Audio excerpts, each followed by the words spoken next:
(228쪽) 펴시고 주택단지 등 여기 할 차례죠. 예, 거기 펴세요. 오늘 주택법 맞아 하고 기출 문제집을 못 들어가죠. 저도 책이 없습니다. 책이 공급이 빨리 안 돼가지고. 그래서 아마 다음 주부터 기출 문제집 요약집 같이 할 겁니다. 아시겠습니까? 예, 그렇게 참고하시고. 자, 봅시다. 주택법 용어 중에 주택단지 등이라고 되어 있죠. 자, 사업주체는 뭐 특별히 보실 거 없습니다. 자, 이제 그게 둘째 칸에 주택단지 보세요. 주택단지. 228쪽 보세요. 228쪽에.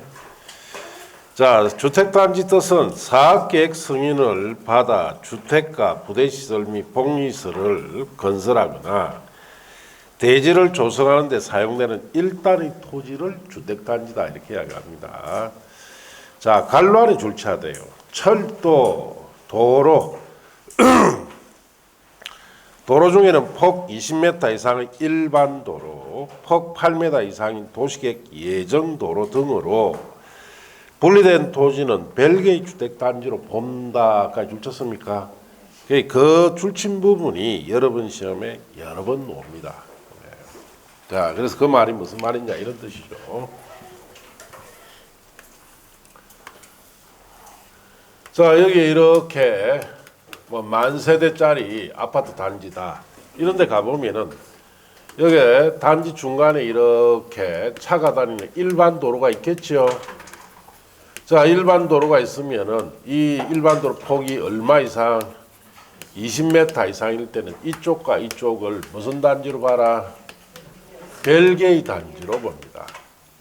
원래는 같은 단지인데 이럴 경우에 단지 세대수가 많기 때문에 이 하나의 관리주체가 이 전체 단지를 관리하는 데 상당히 관리 업무 범위가 넓어집니다. 커집니다. 그래서 이렇게 큰 단지일 때는 중간에 이런 일반 도로 같은 게 들어가기 때문에 이 도로폭이 20m 이상이면 이쪽과 이쪽을 무슨 단지로? 별개의 단지로 봐서 이쪽과 이쪽을 별도 관리하겠다 이 뜻이에요. 자, 그래서 여기는 시험에 뭐 묻느냐? 이 도로폭을 물어요. 일반 도로일 때는 얼마 이상? 20m. 도시계획 예정 도로일 때는 8m 이상. 그걸 묻습니다, 시험에. 자, 이제 밑에 부대시설 보시면은 주택에 자 거기에 딸린 주차장. 자, 줄칩니다. 주택에 딸린 주차장, 관리사무소, 자, 담장, 주택단지 안의 도로, 건축법상 건축설비, 자전거 보관소, 공중화장실, 그 다음에 방범설비, 자, 그것까지만 줄치면 돼요. 거주자의 자, 편익을 위하여 주택단지에 의무적으로 설치해야 하는 시설로서 사업주체 또는 입주자의 설치관리 의무가 없는 시설을 우리가 부대시설이라 하는데 주택 사용에 필요한 시설을 부대시설이다. 한마디로 그렇게 이야기를 합니다. 자, 그렇게 하시고 특히 주의해야 될 것이 그게 자전거 보관소, 공중화장실 이런 것도 부대시설이라는 점을 주의해야 돼요.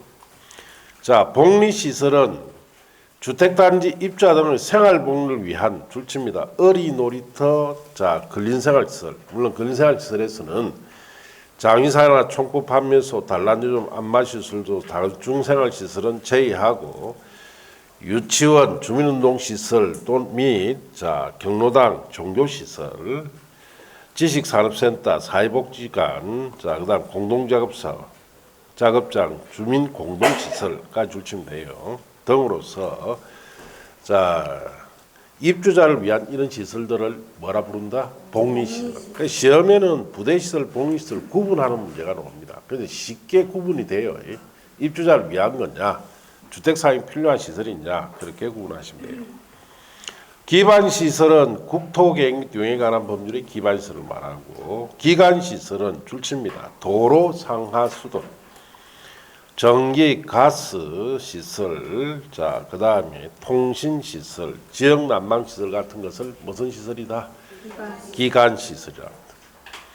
간선시설은 도로, 상하, 수도, 전기, 가스, 통신 등 지역난방시설 등 자, 주택단지 안의 기간시설을 주택단지 밖에 있는 같은 종류의 기간시설에 연결시키는 시설을 뭐라 부른다? 간선시설. 자, 예를 들어서 전기도 주택단지 안에도 전기시설이 있죠. 주택단지 밖에 전기시설이 있어요. 그걸 서로 연결시키는 것을 기간시설이, 간선시설이라고 합니다. 입주자, 사용자, 관리주체는 볼 것도 없고 공구. 하나의 주택단지에서 다음의 기준을 모두 충족하는 둘 이상의 구분되는 1단의 토지 구역으로서 줄칩니다. 착공신고 및 사용검사를 별도로 수행할 수 있는 구역을 공구다라고 합니다. 자, 이 공구가 되려면 조건이 두 가지 갖춰야 돼요. 1번에 다음의 시설을 설치하거나 공간을 조성하여 자, 줄칩니다. 6m 이상 폭으로 공구 안에 경계를 설정합니다. 그 공구 안에 경계 설정할 때 설치하는 시설들은 가붙어 있죠. 그거는 참고하시고 2번에 내려가서 줄칩니다. 공구별 세대수는 300세대 이상이다. 그렇게 줄치면 돼요. 그래서 그 말은 이런 뜻이에요. 자, 하나의 사업장이에요. 하나의 사업장에서 착공신고 사용검사를 별도로 자, 수행을 하는 구역을 공구다 이렇게 이야기합니다. 자, 착공신고는 공사의 시작을 할 때 하는 거죠. 사용검사는 공사가 어떻습니까? 완료되었을 때 하는 것이 사용검사입니다. 그래서 하나의 사업장에서 공사 시작 것을 따로따로 하겠다 이 뜻이 공구 개념입니다. 자, 여기 하나의 사업장이 이렇게 있습니다. 자, 뭐 여기에 2000세대를 공급하는 하나의 사업장입니다. 전에는 공구제도가 없었을 때는 자, 사업 승인 받으면 무조건 일정 기간 안에 2000세대 공급을 다 해야 됩니다. 미분양이 발생되어도 그거 안 봐줘요. 자, 그러다 보니까 불편해지니까 이렇게 하자 이 뜻이에요. 여기 109 209 이렇게 구분해서 자 109에서 한 1000세대 공급했다가 몇 년 뒤에 또 수요가 있으면 209에서 또 공급하면 되죠. 이와 같이 하나의 사업장에서 공사를 시작할 것을 따로따로 할 수 있는 구역을 공구라고 하는데 그 공구 조건이 되려면 이 공간의 경계 폭이 얼마 이상이 돼야 됩니까? 6m 이상이 돼야 되고 각 공구는 몇 세대? 300세대 이상이 되면 공구별 사업을 할 수 있도록 해주겠다 이 뜻이에요. 자, 5번에 공공택지. 다음의 줄칩니다. 자, 공공사업에 의하여 개발 조성이 되는 공동주택 건설 용지. 그렇게 줄쳤습니까? 자, 밑에 씁니다. 저렴한 용지라고 썼어요. 자, 그래서 공동주택이 건설되는 저렴한 용지다. 그래서 왜 이런 공구제도가 필요하냐? 자, 우리 서울에 자 L 아파트 34평짜리, 자 여기 울산에 똑같은 L 아파트 34평짜리 가격 차가 울산 한 10억 한다면 서울은 얼마입니까? 40억 한다 이거. 예. 자, 그러니까 이렇게 차 나는데 똑같은 아파트인데 그 이유가 결국은 무슨 차입니까? 택지비 차이죠, 택지비. 그래서 자, 이 서울에 여기에 공공택지에서 만일 이 아파트를 조성을 했다. 그러면 택지 가격이 확 떨어지겠죠. 그러면 10억 선으로 가격을 낮출 수 있습니다. 이런 개념으로 만든 택지가 공공택지예요. 그럼 서울에 공급을 많이 해야 되죠. 그런데 서울에는 단 한 평의 공공택지도 없습니다. 법은 만들어놨고 공공택지 적용을 못해요. 예. 그래서 이 공공택지는 오로지 서울을 위해서 만든 건데 서울에는 적용된 적이 한 번도 없습니다. 왜냐? 서울에는 공공택지 조성할 수 있는 사업이 없어요. 서울에 아파트 공급하는 사업들은 다 무슨 사업입니까? 정비 사업이잖아.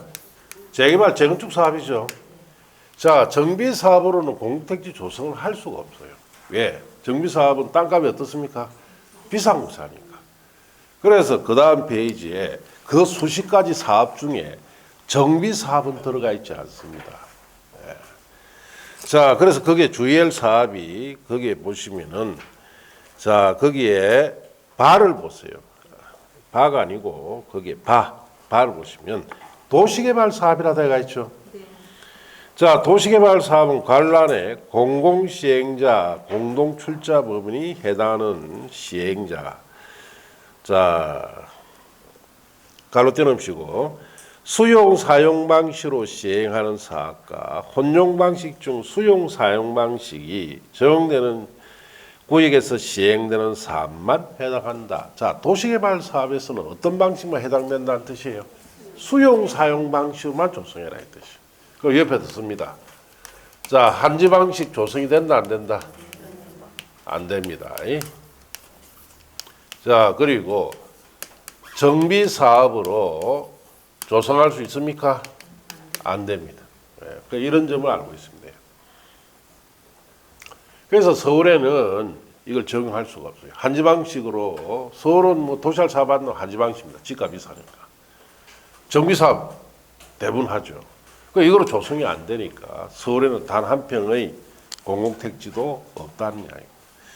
그 외 사업들이 많죠. 그 밑에 박스까지. 예, 그런 점은 참고하세요. 자, 이제 넘어갑니다. 리모델링 들어갑시다. 자, 리모델링은 건축물의 노후화 억제 또는 기능 향상 등을 위한 다음의 항목의 어느 하나에 해당하는 행위를 말하는데 가의 대수선. 자, 대수선은 리모델링 할 수 있습니다. 자, 대수선은 리모델링 한다는 것은 자, 건축물의 오래된 아파트의 기본 골격은 바뀌지 않습니다. 기본 골격 그대로 두고 안에 각종 창틀, 문틀, 내장재, 배관관계 있죠. 이걸 싹 바꾸는 것이 대수선입니다. 그 다음에 나와 달을 묶으세요. 나, 달을 묶으면 옆에 정축이 났습니다. 자, 정축형으로 할 수도 있습니다. 자, 나는 보시면 밑줄 친데 보세요. 사용검사일 갈로 떼어놓으시고 또는 건축부에 따른 사용승인으로부터 15년 이 경과된 공동주택 각 세대 주거전용 면적 갈로 떼어놓으시고 30% 이내 세대 주거전용 면적이 85m 미만일 때는 40% 이내 정축하는 행위로 할 수 있습니다. 이 경우 공동주택의 기능 향상 등을 위해서 자, 공용 부분에 대해서는 별도의 정축을 할 수 있다. 옆에다 씁니다. 거기 면적 증가행. 면적 증가행.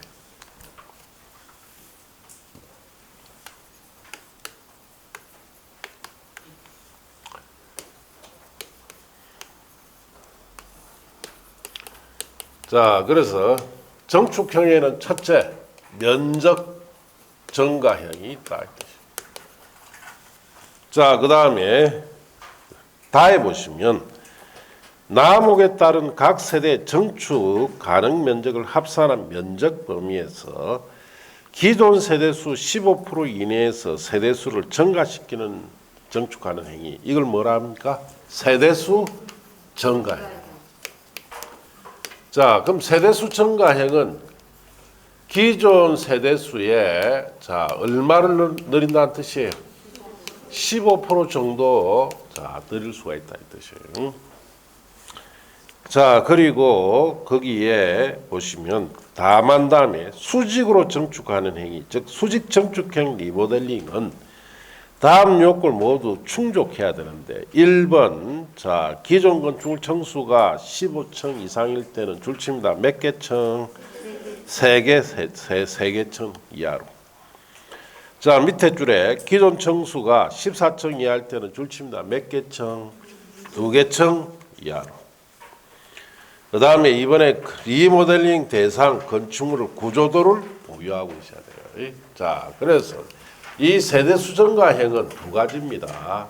하나는 수평형이 있고, 또 하나는 수직형이 있죠. 예. 수직형은 자 15층 이상짜리 건물에서는 몇 개 층 올라갑니까? 3개 층까지 올립니다. 14층 이하짜리 건물에서는 몇 개 층? 2개 층까지만 올려라 이 뜻이에요. 그러니까 리모델링이라는 것은 결국은 대수선형 정축형, 면적 증가형은 각 세대에 자 30% 면적 증가하는데 이게 대표적으로 복도식 아파트에서 봅니다. 자, 여기 공동 엘리베이터 계단이 있죠. 자, 복도를 타고 각 세대 이렇게 들어갑니다. 자, 그러면은 여기다가 이제 계단실, 엘리베이터실이 들어가요. 이 복도는 이 세대의 전용 면적으로, 이 복도는 이 세대, 이 복도는 이 세대, 이 복도는 이 세대의 전용 면적이 느는 것을 면적 증가입니다. 이렇게 합니다. 자, 그리고 여기 세대 증가형에는 수평이라는 거는 전에 옛날에 한참 그 선호했던 대형 평수 아파트 있죠. 60평이다. 그럼 이걸 30평, 30평 둘로 이렇게 나누는 것을 수평이랍니다. 수직형이라는 것은 자 기존의 이 오래된 이 리모델링 대상 아파트에 자 옥상에다 층수가 어떻습니까? 더 올라가는 형태예요. 예. 자, 이게 수직형이다 이렇게 하시면 되는데 여러분도 이제 아파트 여기 울산 강정시 같은 경우에도 앞으로 좀 지나면은 아파트 단지들마다 리모델링 하자겠죠. 20층 이상 되는 아파트는 리모델링 합니다. 20층 이하짜리는 재건축할 거예요. 그래서 21층부터 리모델링 한다 생각하시고, 자, 그러면 이제 아파트 주민들끼리 우리 대수선형 할래, 정축할래 이것부터 정합니다. 예. 자, 대수선형 하는 데는 한 1억 정도의 비용이 들어요, 한 집당. 자, 정축형을 하려니까 2억 정도 달라야 돼. 자, 어느 거 하고 싶어요? 예? 대수선을 하면은 3억 들어요. 예? 10년 뒤에 다시 정축되면 또 해야 돼요. 그럼 뭐가 나요?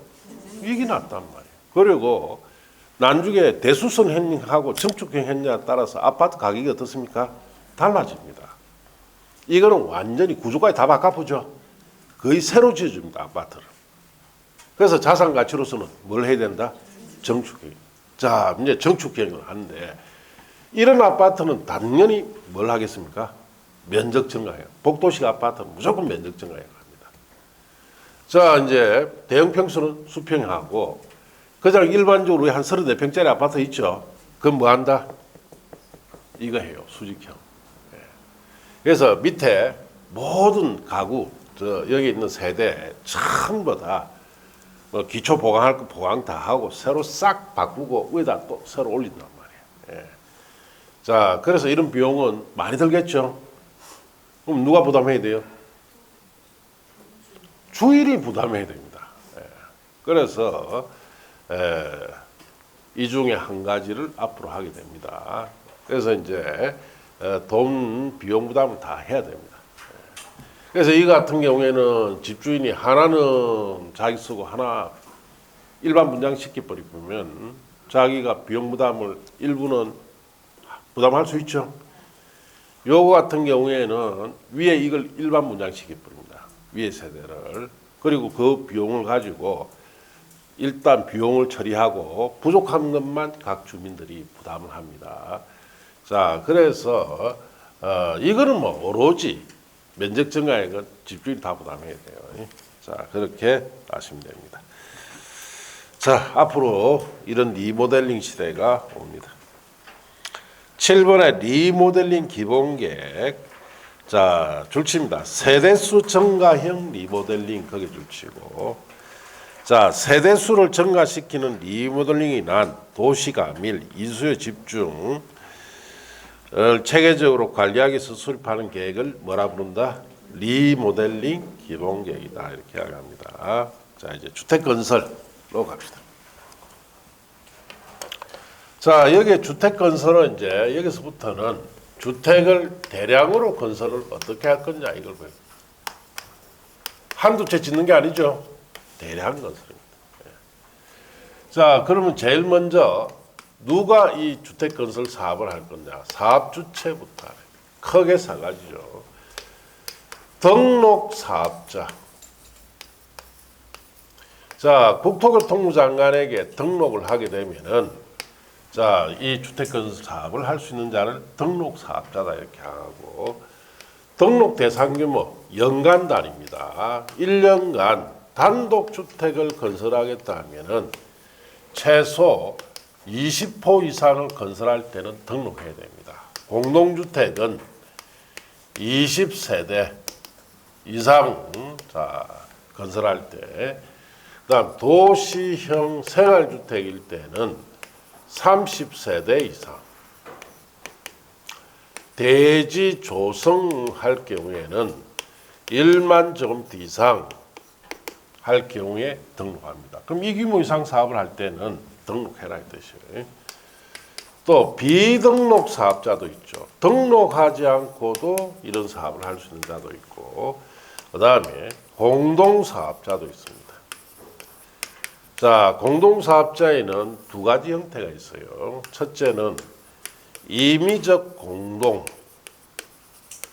사업을 하는 경우가 있고, 그 다음에 필수적으로 공동사업을 해야 될 경우가 있습니다. 자, 그럼 여러분 책에 보시면은 1번 사업주체라고 되어 있죠. 1번 등록사업자 줄칩니다. 연간 단독주택 20호, 공동주택 20세대, 갈라는 줄칩니다. 도시형 생활주택 경우와 자, 소형주택과 주전용 면적 80제곱미터를 초과하는 주택 1세대, 이 1세대는 주인집이죠. 함께 건축할 경우에는 30세대 이상의 주택건설 사업, 연간 1만 제곱미터 이상의 대조성 사업을 시행한 자는 국토교통부 장관에게 등록해야 됩니다. 그럼 연간 이 규모 이상 사업하려면 등록해라 이 뜻이에요. 자, 양갈 1번이 시공권이 없는 등록사업자의 등록 기준도 있고, 2번에 사업주체로서 시공권한이 있는 등록사업자 기준도 있죠. 이런 부분은 여러분 시험에 잘 안 내는데, 자, 난주 기출문제 풀이할 때 딱 한번 풀어보고 버려야 되는 것이요. 이런 거 공부하는 곳이 아닙니다. 예. 이제 이런 거 저런 거 다 공부하면은 오래 합격하기 힘들어져요. 자, 그래서 그 다음 페이지에 양갈로 3번에 등록업자의 의무나 양갈로 4번에 등록업자의 등록 말소 등이라고 되어 있죠. 그래서 지금 보실 거 없습니다. 문제 풀이할 때 문제 한번 딱 풀고 끝내세요. 자, 이번에 비등록 사업자라고 되어 있죠. 다음의 사업자는 등록하지 않고 사업을 할 수 있습니다. 그래서 박스 갈로 묶어 보는데 1번에 국가나 지자체, 토지주택공사, 지방공사, 공익법인은 등록하지 않고 사업할 수 있습니다. 2번에 주택조합이나 3번의 주택조합이나 4번의 근로자를 고용한 자도 마찬가지인데, 자, 주택조합은 갈로 안에 줄차돼요. 등록사업자와 공동으로 주택건설 사업을 할 경우에 한해서 등록을 하지 않고 사업할 수 있습니다.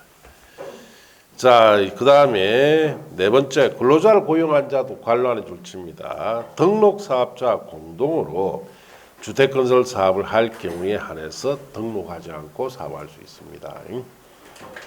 자, 그런 점에 주의하고, 세 번째, 공동사업주체.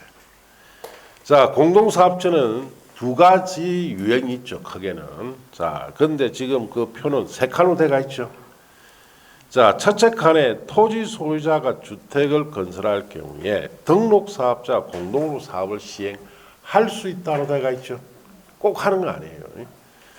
자, 그 다음에 주택조합, 세대수를 증가하지 아니하는 임원주택조합은 제외하고 그 구성원의 주택을 건설할 경우에 등록사업자, 지자체, 토지주택공사, 지방공사 포함해서 공동사업을 시행할 수 있다라고 되어 있죠.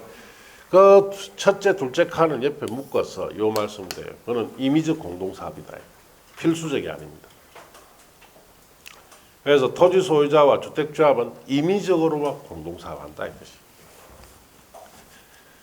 자, 그 다음에 그 밑에 자 마지막 칸에 고용자가 근로자 주택을 건설할 경우에는 등록사업자 공동 사업을 시행하여야 한다로 해놨죠.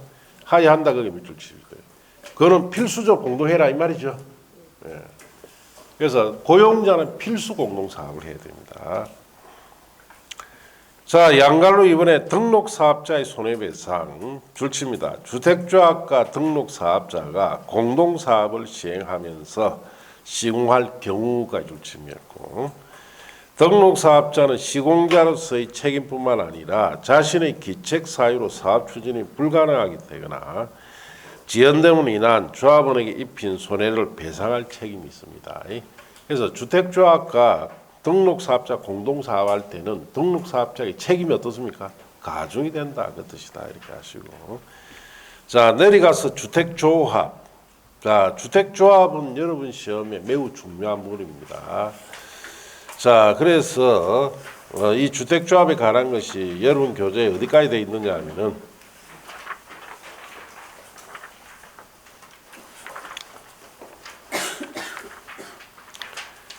242쪽에 주택건설사업의 시행이라고 되어 있죠. 그 앞까지예요. 그래서 여기서 한 두 문제 정도가 나올 수 있습니다. 예.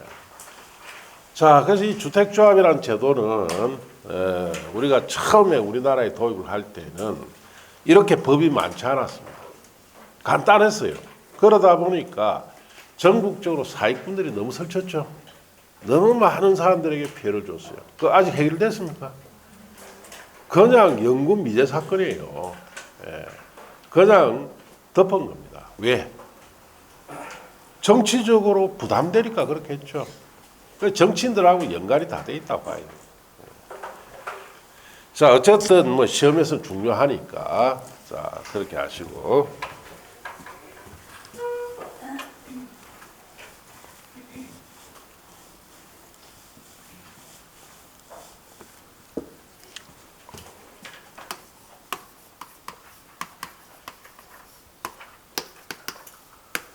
자, 주택조합은 뜻이 두 가지입니다. 첫째는 많은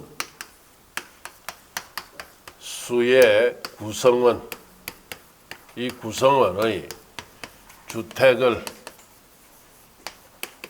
마련하기 위해서 자, 결성한 조합이 주택조합이라는 뜻인데, 여기에 해당하는 주택조합이 자, 먼저 지역주택조합이 있죠. 주택조합의 설립 지역에 거주하는 주민들이 만든 거예요. 그 다음 직장주택조합이 있죠. 자, 같은 직장에 근무하는 근로자들이, 자, 이런 주민이나 근로자들이 자치적으로 주택, 건설 사업을 자, 시행하기 위해서 만든 조합이 지역과 직장주택조합입니다. 그래서 지역주택조합은 같은 지역에 사는 주민이나 직장 같은 직장 근로자들이 자기들이 자치적으로 주택건설 사업에서 자기들 필요한 주택을 마련하기 위해서 만든 단체인데, 직장은 지금까지 큰 문제 없는데 지역이 처음에 이 조합제도가 도입을 했을 때 주민들이 자치적으로 한 게 아니죠. 사익분들이 설치된 거예요. 뭐 울산뿐만 아니라 전국이 다 이 사익분들이에요. 자, 지금은 이렇게 시내 보면 프랜카드 걸어놔 봅니까? 무슨 조합을 모집합니다. 붙여놨어요, 안 붙여놨어요? 왜 안 붙여놨어요? 이제 지역주택조합 설립하면 되잖아. 그런데 이 법이 우리가 지금 보고 있는 법 있죠? 이 새로 만든 법이 자, 사실상 주택조합을 설립해서 자치적으로 주민들이 하기에는 너무 규제가 심하게 되어 있습니다. 그래서 아예 사익분들을 근접을 못할 뿐만 아니라 조금이라도 어설프게 지역주택조합의 자 설립해서 아파트 만들겠다라고 생각한 사람들은 이 법 하에서는 가능하다, 불가능하다? 아예 안 돼요. 그만큼 규제를 심하게 놨어요. 그러니까 사실상 이제는 우리 주위에 지역주택조합 설립해서 아파트 뭐 만들어서 하기 위해서 조합원 모집하는 광고 못 봤죠? 아예 안 나옵니다. 아예. 왜? 법이 너무 규제가 심하기 때문에. 자, 그 다음 두 번째 뜻은 공동주택을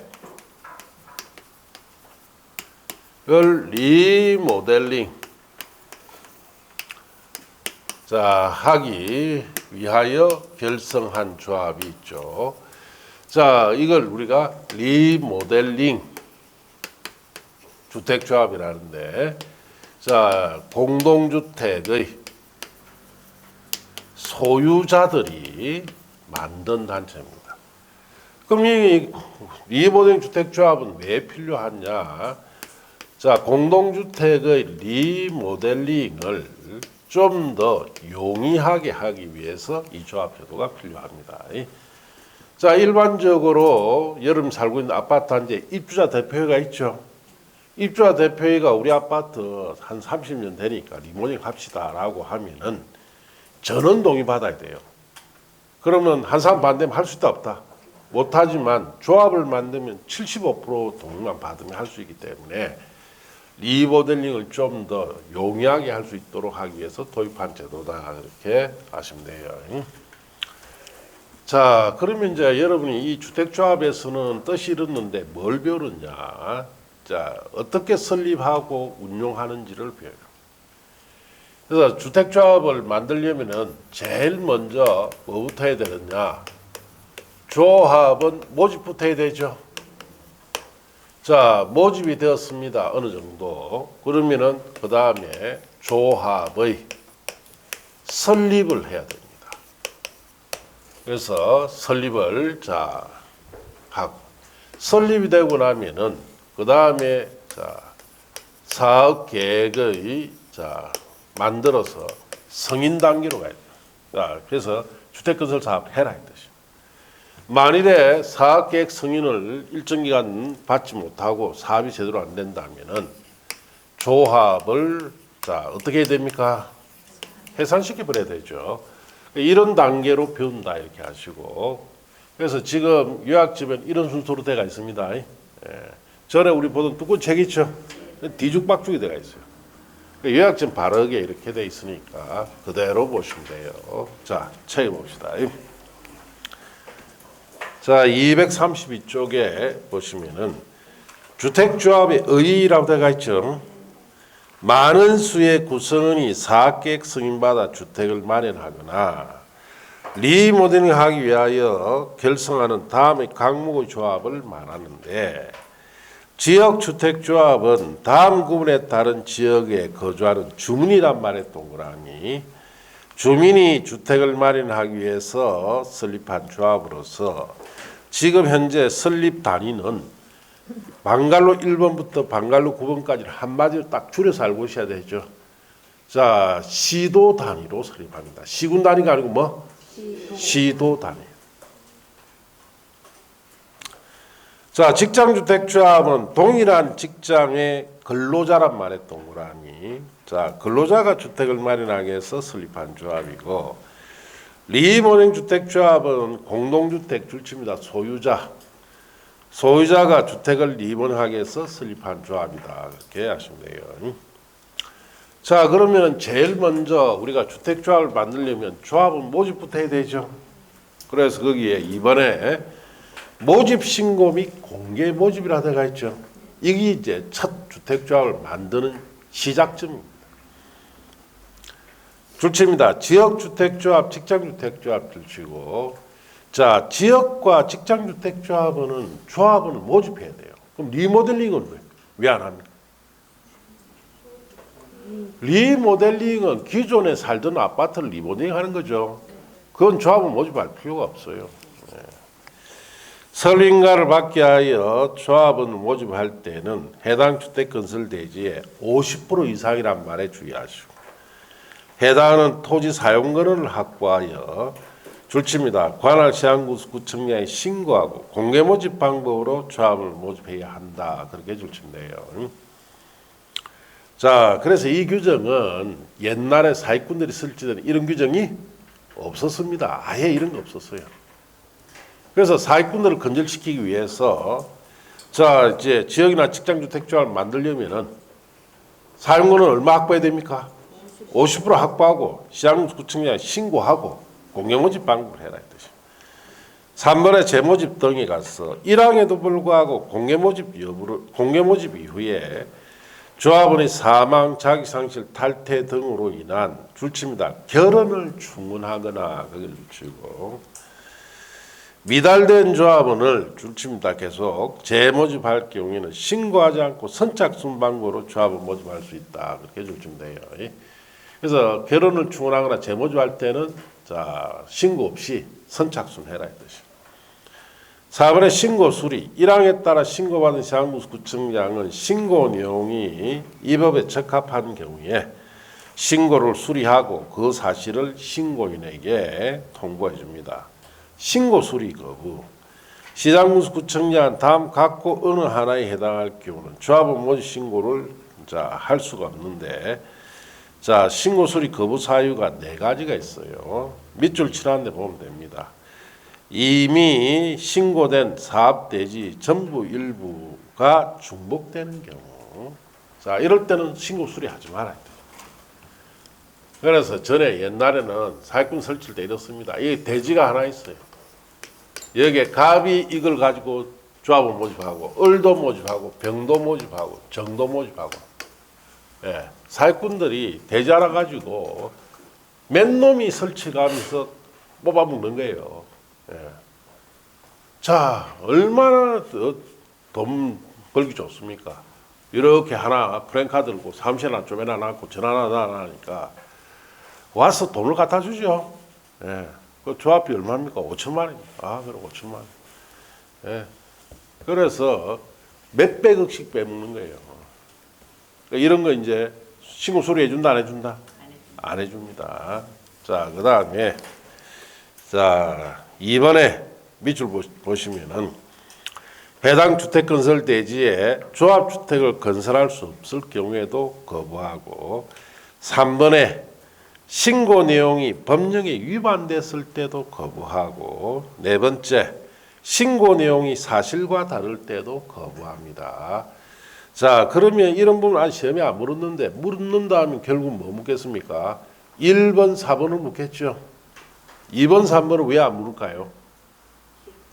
그렇죠. 길어서 안 묻는다 이 말이에요. 그렇게 생각하지 마세요. 예. 지문이 조금 더 길다 싶으죠? 안 묻습니다. 이걸 물어보면 여러분이 1분 내 한 문제를 읽을 수 있다 없다? 없다 이 말이에요. 그거를 배려해야 되기 때문에 긴 지문을 낼 수가 없어요. 그럼 여러분도 공부를 어떻게 해야 됩니까? 그 여름껏 하면 되지. 그런데 보면은 다 읽고 있죠. 다 읽는데 그 머리만 복잡해지지. 그래서 이럴 때 긴 거는 아 이렇구나 하고 넘어가시고 딱 짧은 지문들 있죠. 1번, 4번이죠. 그거 주의하고 보시면 돼요. 결국 그것밖에 안 나옵니다. 자 내려가서 6번째 발기인 자격. 발기인이 뭐 하는 사람이에요? 발기인. 그냥 간단하게 조합을 만들려는 사람. 그걸 뭐라 부른다? 발기인. 자 그래서 조합을 주택조합을 만들려고 하는 사람이 발기인인데 자 이 옛날에 사기꾼들이 설치할 때 대부분 발기인이 누구요? 사기꾼들이다. 그래서 발기인 자격 요건을 강화시켜 놨어요. 조합원을 모집하려는 주택조합의 발기는 다음 각 호구분에 따른 요건을 갖춰야 되는데 1번 지역주택조합의 발기인 경우에는 가에 조합의 모집 신고한 날부터 해당 조합 설립가일까지 무주택이거나 80호 좀 이하주택 한 채 소유해야 됩니다. 지역주택조합이 발기되려면 나의 조합 모집 신고한 날의 1년 전부터 1년이란 말에 동그라미 1년 전부터 해당 조합 설립가일까지 계속해서 지역주택조합의 설립지역에 거주해야 됩니다. 그럼 지역주택조합의 발기인이 되려면 설립지역에 얼마 이상 거주해야 돼요? 1년 이상 거주해야 돼요.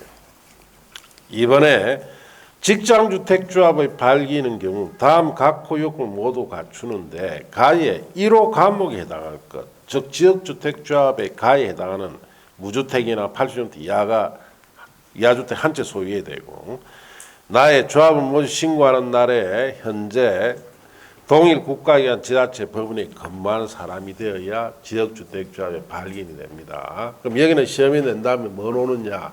1년이라는 거 있죠. 지역주택조합의 발기인이 거주기간이 1년 이상이 돼야 된다. 그거 하나밖에 낼 거 없어요. 자, 그 다음 페이지 7번에 조합가입의제. 주택조합 발기인은 조합을 모집 신고하는 날에 주택조합에 가입한 것을 본다. 자, 이 무슨 말이냐? 옛날에 발기인들이 사기꾼들이죠. 자기는 조합 가입을 안 합니다. 딱 돈 싹 챙기고 달라기 쉽게 하기 위해서 절대로 조합 가입을 안 해요. 그냥 발기인만 되는 거지. 그래서 지금은 자, 아예 발기인은 조합 모집 신고하는 날부터 뭐가 됩니까? 조합원이 되고요. 예, 가입자가 되죠. 이렇게 하시고, 이 경우는 조합의 발기는 자, 주택조합의 가입 신청자와 동일한 권리 의무가 있습니다. 8번의 조합 가입 계약서는 뭐 우리 글달 이해 보시고, 내려가서 설명 의무, 조합 가입 계약서에 대한 설명 의무. 모집 주체는 조합 가입 계약서와의 각호 사항을 주택조합 가입 신청자가 이해할 수 있도록 설명을 해야 되고, 서면 확인, 모집 주체는 자, 설명한 내용을 주택조합 가입 신청자가 이해했음을 자, 서면으로 확인받아 주택조합 가입 신청자에게 교부해야 되며, 그 사본을 5년간이란 말에 동그라미 5년간 자, 보관해야 됩니다. 자, 여러분 대부분 보험 가입하죠. 보험 가입하면은 보험 설계사가 보험 내용 설명해 주죠. 그 설명을 받았다. 그리고 무슨 말인지 이해됐다라고 밑에 사인 하나죠. 그 사인한 서류를 몇 년간 보관한다? 5년간 보관한다 이 뜻입니다. 자, 그렇게 하시고, 자, 3번의 조합은 모집 광고 등에 관한 준수사항은 5, 6을 딸 이유해 보세요. 자, 그 다음 페이지 4번에 조합 가입 철회 가입 등 반환이라고 되어 있죠. 자,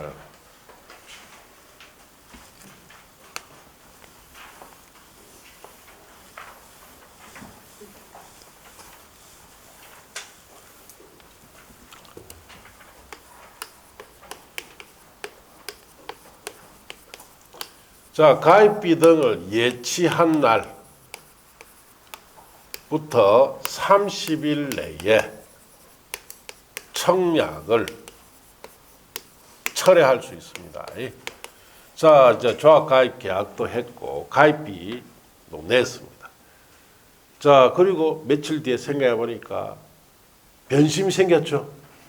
그러면 며칠 안에 30일 내에 철회하면 돼요.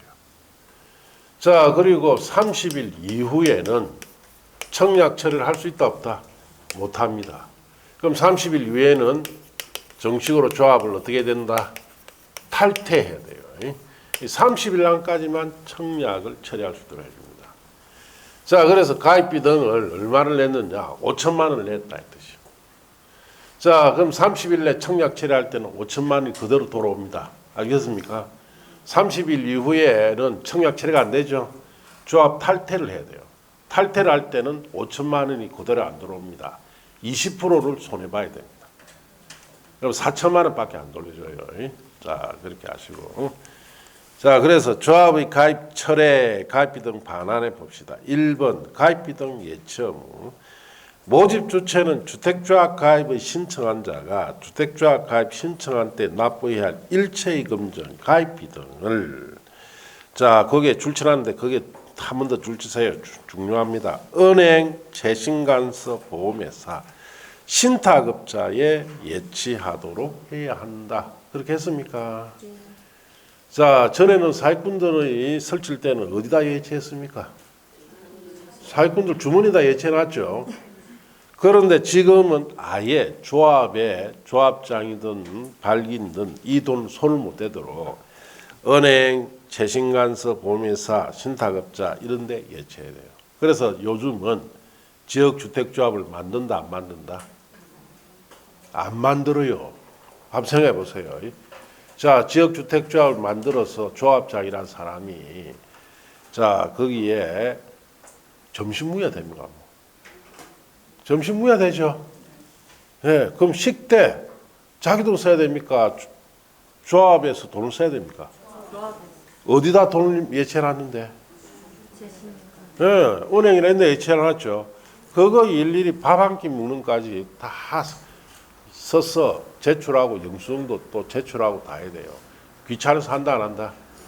못합니다. 예. 그리고 조합 내부에 모든 재정 상태가 다 드러내야 되죠. 예. 그래서 요즘은 안 만든다 이 말이에요. 예. 만들 필요가 있는데도 안 합니다. 왜? 이렇게 돼 있는데 어떻게 하겠냐 이 말이에요. 예. 자, 이거 요즘 아예 돈은 손도 못 대요 이게. 자, 그다음 이번에 청약 철회 기간. 주택조합의 가입을 신청한 자가 가입비 등을 둘칩니다. 예찬 날부터 30일 내에 주택조합 가입에 관한 청약을 처리할 수 있습니다. 계약한 날이 아니고 무슨 날? 예치한 날부터 30일이에요. 예치한 날부터 30일. 자, 허락 발생 시기 청약 처리를 서면으로 할 경우에 청약 처리의 의사를 표시한 서면을 발송한 날이란 말의 동그라미. 발송한 날에 효력이 발생합니다. 청약 처리를 서면할 때는 발송한 날 효력이 발생합니다. 가입비 등 반환 요청 시기 모집 주체는 주택조합의 가입을 신청한 자가 청약 처리를 한 경우에 청약 처리 의사 표시가 도달한 날부터 7일 내에 동그라미 예치한 장에게 가입비 등 반환을 요청해야 됩니다. 자, 그 밑에 박스 내용은 오르골달 이어보시고, 자, 가입비 등 반환 시기.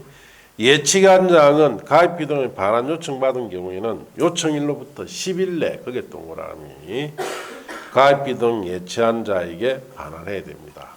자, 그래서, 자, 우리는 청약 처리를 30일 내에 했다. 그러면 의사표시가 딱 도달한 날부터 7일 내에 요청해야 되죠.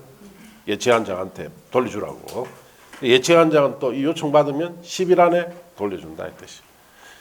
금지 모집 주체는 주택조합 가입을 신청한 자에게 청약 체류를 이유로 위약금, 손해배상을 청구할 수가 없습니다. 그 다음 페이지 양각 7번의 적용제 2항에 따른 기간 내에 2항에 따른 기간이라는 것은 30일 내를 말하죠.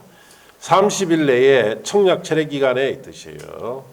자, 11조 8항과 9항, 즉 조합 탈퇴 비용 환급 청구를 정하지 않는다. 그 말은 여기 보시면은 이 30일 이내일 때는 뭘 해란 뜻이에요? 청약 체류하고 30일 이후에는 조합 탈퇴를 해야 되죠. 그래서 30일 안에는 조합 탈퇴 기준을 정한다 안 한다? 안 한다 이 뜻이에요. 자, 그렇게 하시고 주택조합 설립 등부터 또 잠시 쉬었다 합시다. 칠판은 용 그대로 푸세요.